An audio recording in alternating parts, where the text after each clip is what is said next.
مفتی صاحب اگر لڑکی زنا کی دعوت دے اور ہو سکتا ہے کہ زنا ہو جائے تو اس سے بچنے کے لیے ہاتھ سے فارغ ہو سکتے ہیں، ایسا لگتا ہے کہ اس کے سوا بچنا بہت مشکل ہے۔ نبی کریم صلی اللہ علیہ وسلم نے فرمایا کہ 7 آدمیوں کو اللہ اپنے عرش میں جگہ دے گا، جن میں ایک وہ شخص بھی ہے جس کو کوئی عورت زنا کی دعوت دے اور وہ بچ جائے۔ تو کوئی عورت دعوت دے، بچ جائیں، بھاگ جائیں وہاں سے۔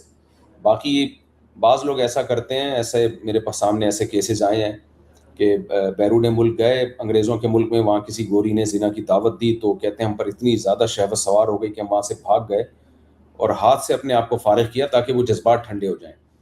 تو ہینڈ پریکٹس یا ہاتھ سے اپنے آپ کو فارغ کرنا بھی گناہ ہے، لیکن زنا سے کم گناہ ہے۔